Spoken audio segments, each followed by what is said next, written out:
بسم الله الرحمن الرحيم. الحمد لله وكفى وسلام على عباده الذين اصطفى. أما بعد، أعوذ بالله من الشيطان الرجيم. بسم الله الرحمن الرحيم. وما خلقت الجن والإنس إلا ليعبدون. قال رسول الله صلى الله عليه وسلم: جددوا إيمانكم. قيل يا رسول الله وكيف نجدد إيماننا؟ قال أكثروا من قول لا إله إلا الله. میرے محترم بزرگ عزیز ساتھیوں، اللہ رب العزت کا بڑا احسان و کرم ہوا کہ اللہ تعالیٰ نے ہم کو اہم فریضہ مغرب کی نماز پڑھنے کی توفیق نصیب فرمائی. مزید کرم یہ ہوا کہ تھوڑی دیر دین کی مجلس میں غور و فکر کرنے کی توفیق نصیب فرمائی. اللہ تعالیٰ ہم کو قیامت تک ایسی مجلسوں میں بیٹھنے کی توفیق نصیب فرمائے. میرے محترم بزرگوں، آج یہاں جو جمع ہونا ہوا ہے وہ صرف ایک بول پر ہوا ہے. ایک بول کیا ہے؟ وہ ایک بول ہے کہ لا الہ الا اللہ محمد رسول اللہ. ہاں، کہ کچھ نہیں ہوتا سوائے اللہ کے، اللہ کے سوا کوئی عبادت کے لائق نہیں، کہ حضرت محمد مصطفیٰ صلی اللہ علیہ وسلم اللہ کے بندے اور اس کے رسول ہیں. یہ یقین ہمارے دلوں میں بیٹھ جاوے، اصل یہ ہماری زندگی میں دین ہے. میرے محترم بزرگوں،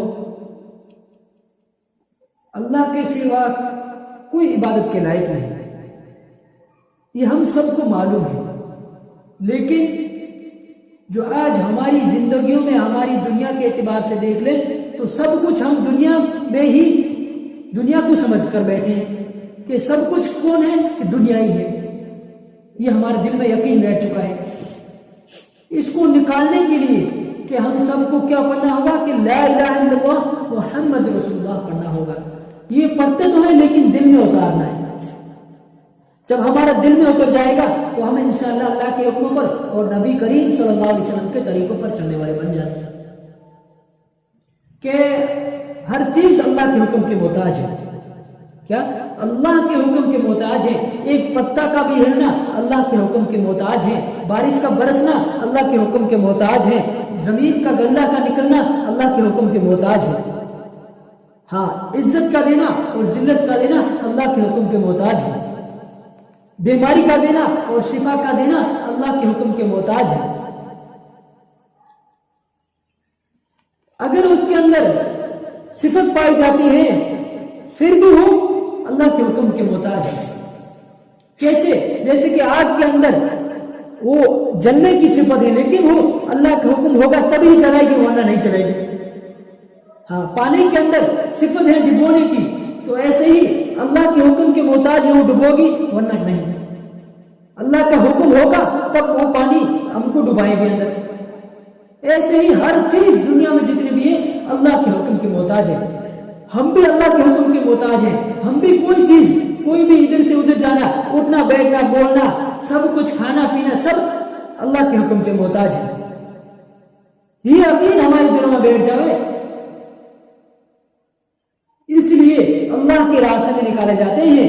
میرے محترم بزرگوں، میری اور آپ کی دنیا میں پورے انسانوں کے بسنے والے انسانوں کی تمام دنیا و آخرت کی کامیابی اللہ تعالیٰ نے اپنے محبوب دین میں رکھی ہے. کس نے؟ اپنے محبوب دین میں رکھی ہے. جس کی زندگی میں دین ہوگا اللہ اسے دونوں جہاں میں ہر حال میں کامیاب کر دیں گے. دونوں جہاں کا مطلب یہ ہے کہ دنیا میں بھی کامیاب کر دیں گے اور آخرت میں جو محدود زندگی ہے اس میں بھی کامیاب کر دیں گے. چاہے مرد ہو چاہے عورت ہو، چاہے کسی بھی خاندان کا رہنے والا ہو، چاہے کسی بھی ملک کا رہنے والا ہو، ہاں، چاہے کسی بھی خطے کا رہنے والا ہو، چاہے غریب ہو چاہے امیر ہو، اس کے پاس نقش موجود ہو کامیاب ہونے کے. لیکن اس کی زندگی میں اللہ کے احکام اور حضور پاک صلی اللہ علیہ وسلم کا طریقہ اس کی زندگی میں نہیں ہے تو اس سے اللہ تعالیٰ دنیا میں بھی ناکام کر دیں گے اور آخر میں لامحدود زندگی اس میں بھی ناکام کر دیں گے. ہاں، دنیا میرے دوست بزرگوں، دنیا تو مختصر سی زندگی ہے، 60 سال یا 70 سال. وہ بھی یقین نہیں کب موت آ جائے، کسی کو معلوم نہیں کب موت آ جائے، کہ اس سیکنڈ کا بھی پتہ نہیں کب موت آ جائے۔ تو کل نفس ذائقۃ الموت، ہر نفس کو موت کا مزہ چکھنا ہے، تو ہر انسان کو موت سے پہلے موت کی تیاری کرنی ہے۔ سمجھدار ہو جو موت سے پہلے موت کی تیاری کرنی ہے۔ ہاں میرے محترم بزرگوں، موت کے وقت سب کچھ یہی رہ جائیں گے، خاندان، کاروبار، رشتے دار، بیوی، بچے، سب کچھ یہی رہ جائیں گے، کھیت باڑی سب کچھ یہی رہ جائیں گے۔ ساتھ میں کیا چلے گا؟ صرف ہمارے ساتھ چلے گا ایمان۔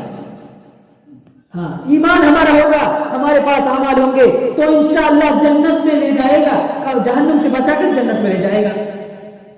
قبر میں پل صراط والا راستہ آسان فرما دیں گے، ہمارے پاس ایمان ہوگا تب۔ دنیا میں ہم اللہ کے حکموں پر اور نبی کریم صلی اللہ علیہ وسلم کے طریقوں پر چلیں گے تب وہاں آسان ہو جائے گا۔ ہماری زندگی میں اعمال کا لانا ہے۔ ہر آدمی کے اندر تین چیزیں پائی جاتی ہیں، جیسا کہ دو یہاں دنیا میں رہ جاتی ہیں، ایک ساتھ چلتی ہے۔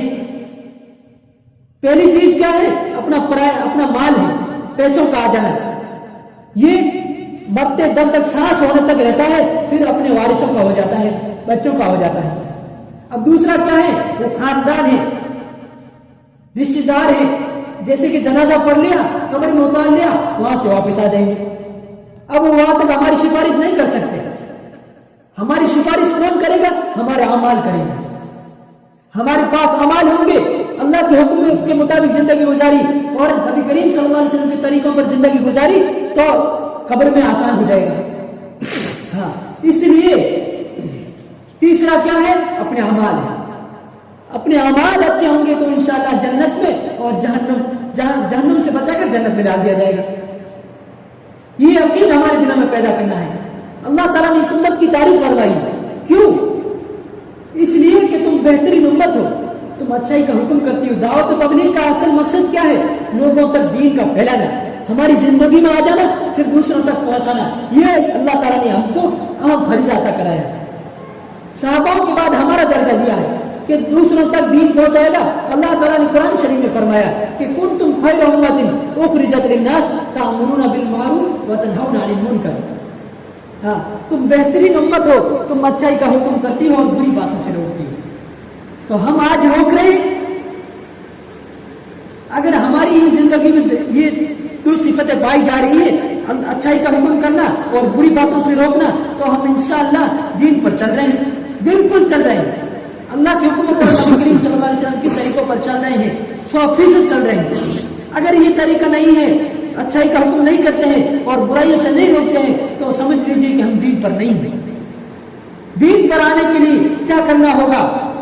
اس کام میں لگنا ہوگا، قربانیاں دینی ہوگی۔ یہ دین ہم تک پہنچا ہے، بہت قربانیاں تک پہنچا ہے، بہت ہی محنتیں مشقتیں جھیلی ہے، تب جا کر یہ ہماری تک دین پہنچا ہے، ہم تک دین پہنچا ہے۔ جب کسی کی محنت لگتی ہے تب اس کو قدر ہوتی ہے کہ اس پیسوں میں، اس خزانے میں کتنی محنت لگی ہے اور اس کے بعد بھی ہم تک پہنچا ہے۔ بھینسوں پر آپ محنتیں کرتے ہیں، صبح شام چراتے ہیں، پانی ڈالتے ہیں، پھر اس کو دودھ نکالتے ہو، تو محنت کے بعد وہ پیسے آتے ہیں نا، تب قدر ہی۔ اگر آپ بات چھوڑ دو، پھر وہ آئے گی، دودھ دو گے، اس کی قدر نہیں ہوگی۔ آپ محنت کر رہے ہو اس لیے اس کی قدر ہے۔ ایسے ہی یہ دین ہم تک محنتوں کے بعد آج ہمارے پاس آیا ہے۔ اگر ہم اس کی محنت کریں گے تو انشاءاللہ ہماری زندگی میں آنا آسان ہو جائے گا۔ اس لیے میرے دوستوں بزرگوں، یہ زندگی آپ صلی اللہ علیہ وسلم نے تو اس کے اوپر کتنی قربانیاں دی ہے، تکلیفیں جھیلی ہے۔ آپ صلی اللہ علیہ وسلم مسجد میں نماز پڑھ رہے ہیں اور مشرکین مکہ وہ اونجڑی اونٹ کی اونجڑی ڈال رہے ہیں۔ کیونکہ اللہ کے حکموں پر، کیونکہ نبی صلی اللہ علیہ وسلم اللہ کے حکموں پر چل رہے ہیں۔ دیکھو دنیا میں ماحول، دنیا میں مصیبتیں آئیں گی ضرور، کیوں کہ اللہ تعالیٰ آزماتے ہیں، اللہ تعالیٰ آزماتے ہیں، آزما کر اللہ تعالیٰ اپنی طرف بلاتے ہیں۔ ایسے ہی ہم کوئی چیز دیکھ کر لیتے ہیں نا، کوئی بھی چیز دکان سے خریدتے ہیں تو کوئی چیز دیکھ کر لیتے ہیں، ایسے ہی اللہ تعالیٰ اپنے بندے کو آزما کر لیتے ہیں اپنی طرف۔ تو دنیا میں مصیبت آئے گی، اللہ کے حکموں پر چلیں گے تو دنیا میں مصیبت آئے گی،